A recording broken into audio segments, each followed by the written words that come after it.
Hola a todos. En este segundo vídeo del tema 4, la célula unidad de vida, terminaremos de realizar el repaso histórico de las principales figuras del estudio de este campo biológico y repasaremos los tipos de células que existen. Empecemos. Una vez que se confirmó la teoría celular, como vimos en el último vídeo, la siguiente pregunta que los científicos se plantearon fue: si toda célula proviene de otra célula, ¿cómo surgió la primera de todas? Bueno, la respuesta a esa pregunta aún no está del todo clara, pero sí hemos ido descubriendo cosas poco a poco. Esa primera célula es conocida como LUCA, Last Universal Common Ancestor o Último Ancestro Universal Común.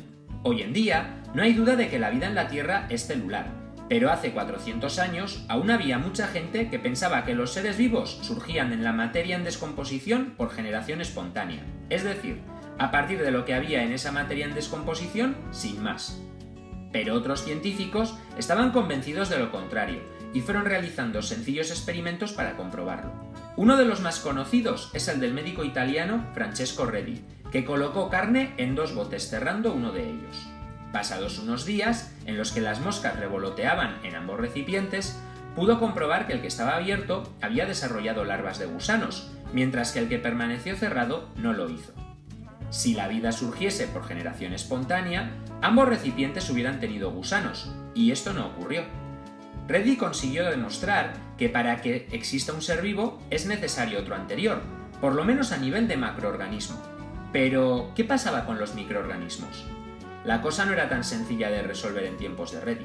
No fue hasta el siglo XIX cuando Louis Pasteur dejó zanjado también este asunto.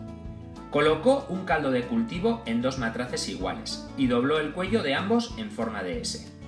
Calentó los dos matraces para esterilizarlos y los dejó varias semanas a la intemperie. Si los microorganismos surgieran por generación espontánea, hubieran crecido en ambos matraces, y esto no ocurrió. Después, cortó el cuello de uno de los matraces, permitiendo la entrada de microorganismos ambientales en él, y a los días comprobó que en el matraz abierto habían crecido microorganismos, mientras que en el cerrado no. El cuello en forma de S impedía su entrada, y, al no originarse por generación espontánea, no podían crecer en el interior del matraz.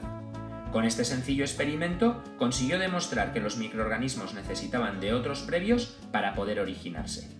Entonces, volvemos a la pregunta principal. Si todo ser vivo procede de otro, ¿cómo surgió la vida en la Tierra? Aún hoy existen varias teorías que intentan resolver esta pregunta, como la de la panspermia, que indica que los componentes celulares básicos llegaron a la Tierra en un meteorito, desde otro lugar del universo. Pero la teoría más aceptada es la de la síntesis probiótica, que Alexander Oparin y John Haldane formularon de manera independiente en la década de 1920. Esta teoría indica lo siguiente. Hace unos 4.000 millones de años, la atmósfera de la Tierra estaba formada principalmente por metano, amoníaco, hidrógeno y algo de vapor de agua. La energía de los rayos ultravioleta produjo reacciones entre estos gases, originando moléculas orgánicas sencillas, basadas en el carbono. Después, estas moléculas fueron reaccionando entre sí, formando otras más complejas. Finalmente, los compuestos más complejos se almacenaron en el agua del mar y formaron lo que se conoce como la sopa primitiva. Stanley Miller, con su experimento realizado en 1952, confirmó esta primera parte de la teoría de la síntesis prebiótica.